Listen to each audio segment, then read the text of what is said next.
मग तसं असेल तर ते तुमच्या नियोजनानं नाही, आम्ही आमच्या नियोजनानं सक्सेस करू. हा आता आलं ना अंगावर तर घेतो आम्ही बरोबर हा, शिंगावर. मग आम्ही गावची नाडी बरोबर ओळखतो, ती कशी पकडायची याचं गणित बी जुळवतो.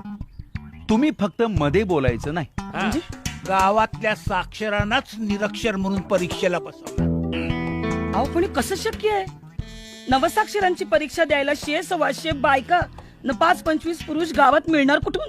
बाई आपल्याला काय सांगितलेलं हाव हो, आपण फक्त बघत राहायचं. हाव ना तर मग नाही भाऊ, आपण उद्याच गावात सभा बोलू. हा? म्हणजे एकाच दिवशी 3 मीटिंग? सकाळी बिल्डाण्याला मीटिंग, दुपारी भेंडोळ आणि रात्री गावात सभा. हा तर याची बिन मिनिस्टरी प्लॅन झाला एकदम. हा? शिवाय 3 वर्षाची हजेरी तुम्हा सगळ्यांना उद्याच लिहावी लागेल. म्हणे तुम्ही फक्त बघत राहा. मला नाही पटत हे. अगदी सफोकेशन होतं. डुकरे, तुम्ही तरी अशी नेहमी बघ्याची भूमिका घेऊन बोटचेपेपणा का करता हो? नारळावरच ब्लाउज पीस वरच कुंकू पुसून तुम्ही तरी काय करता बोकील मॅडम? लोकांच्या भावनांशी खेळताच ना. आणि माझं तरी काय, दुपारी बायको बरोबर झोपायला मिळावं म्हणून राष्ट्रीय कार्याचा आव आणून कार्यकर्ता म्हणून मिरवणं म्हणजे पण दुसऱ्याच्या भावनाशी खेळणंच नाही का? कुणी कुणाला बोलायचं? Forget suffocation, it's all adult education.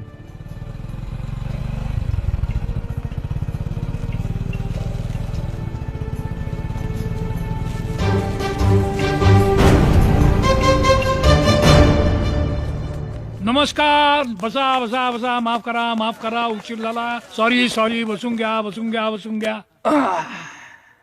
या पानगोळे साहेबांना अचानक काय झालं? आपल्या कडक शिस्तीचा साधारा घरी विसरून आले का काय? हे तर हास्य गुटिका घेऊन आल्यासारखे टवटवीत आणि फ्रेश दिसून राहिले राव. पहा ना, इथे आपल्यावर एकाच गावाचं टेन्शन तर थोबाडावर 12 वाजलेले आहेत. आणि या माणसाले साऱ्या जिल्ह्याचं टेन्शन, पण चेहरा बघा कसा प्रफुल्लित. हे बघा, 2 गोष्टी आहेत. दुसरी गोष्ट म्हणजे मी तुमचा जास्त वेळ घेणार नाही. म्हणजे खरं तर मी तुम्हाला जास्त वेळ देणार नाही, कारण तेवढा वेळ माझ्यापाशी नाही.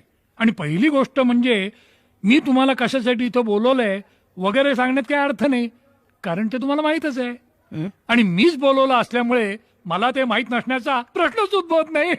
तर बाह्य मूल्यमापनाच्या संदर्भात मला 2 गोष्टी तुम्हाला सांगायच्या. दुसरी गोष्ट म्हणजे तुम्ही लोकांनी खूप टेन्शन घेतलंय असं दिसतंय.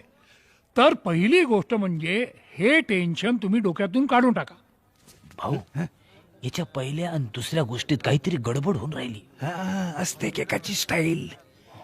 यांची दुसरी गोष्ट पहिल्याच्या आधी येते. बघतोय.